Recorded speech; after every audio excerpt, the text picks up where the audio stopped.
Olá, eu me chamo Viviane Fazio-Zaqueu e sou fonoaudióloga. Sou membro da diretoria expandida da Isaac Brasil e doutoranda no programa de pós-graduação em Saúde, Interdisciplinaridade e Reabilitação da Faculdade de Ciências Médicas da Unicamp.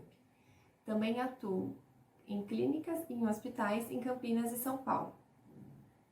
Hoje estou aqui para abordar um tema que é o da vulnerabilidade comunicativa.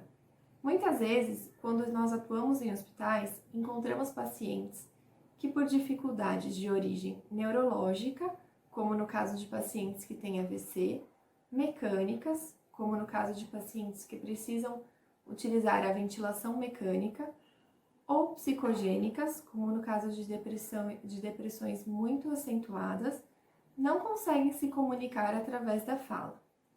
Esses pacientes, então, encontram-se numa situação que se chama vulnerabilidade comunicativa. Essa situação é definida pelo The Joint Commission como qualquer falha que possa ocorrer desde o momento que o paciente dá a entrada no hospital até a sua alta. A partir disso, nós precisamos começar a entender quais são os impactos da vulnerabilidade comunicativa na vida desses pacientes. Um paciente em vulnerabilidade comunicativa, muitas vezes, é um paciente que vai ter o seu direito à comunicação, que é garantido por lei, prejudicado.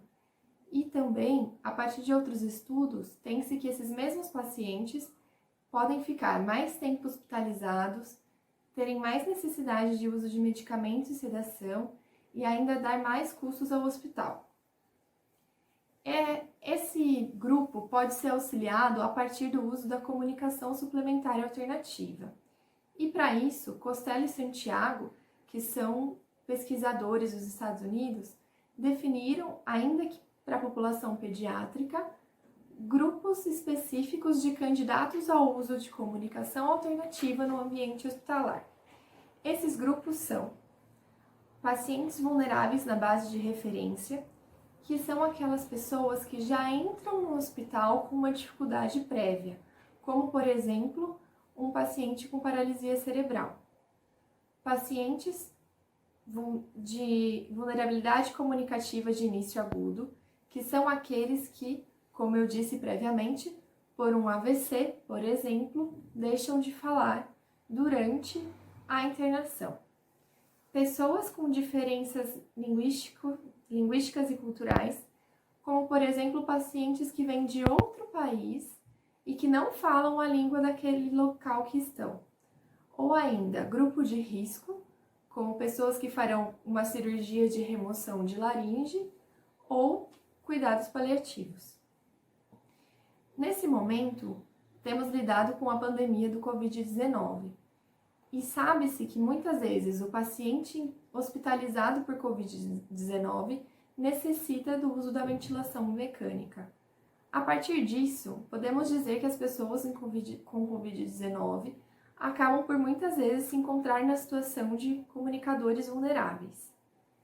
Isso nos chama atenção porque essas pessoas já estão vulneráveis em outros aspectos, como não poder ter um acompanhante, estar perto dos seus familiares, estar em isolamento, e ainda assim a sua comunicação com a equipe fica restrita.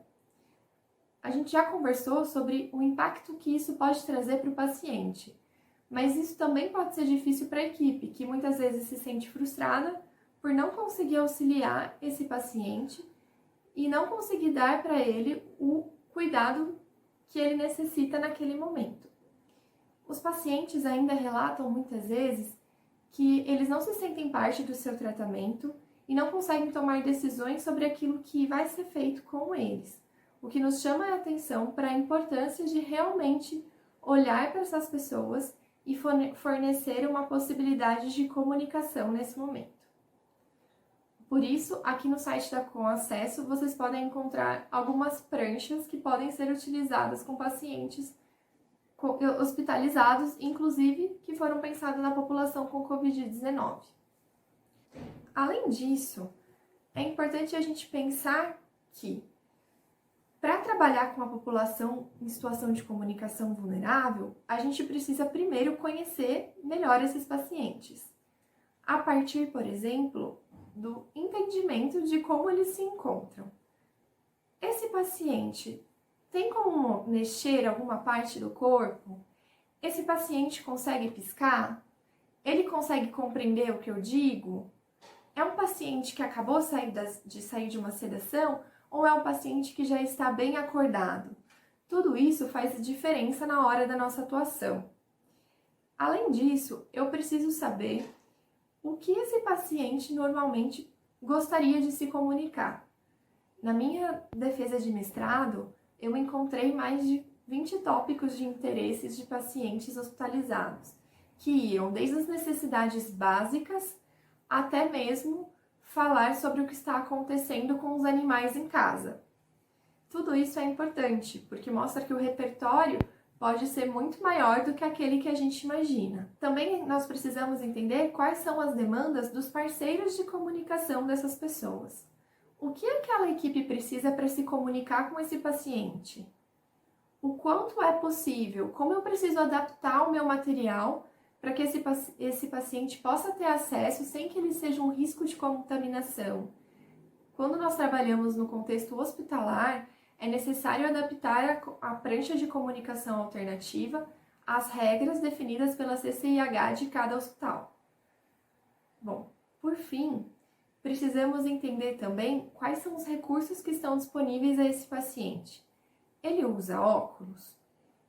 Ele tem algum tipo de perda auditiva e usa um aparelho de amplificação sonora? Esse paciente usa próteses dentárias? Esses materiais estão disponíveis? Ele sabe escrever? É alfabetizado? Como nós podemos definir então esse recurso? Precisamos então entender o nosso paciente para que possamos dar para ele a melhor opção que faça mais sentido nesse momento, para que ele consiga utilizar, a equipe de saúde consiga utilizar o recurso com ele e assim o acesso à comunicação possa ser garantido.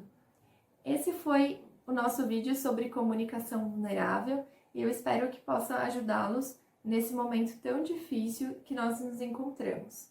Eu fico à disposição, meu e-mail estará disponível aqui no site da Com Acesso e se precisarem de algo é só entrar em contato. Até mais!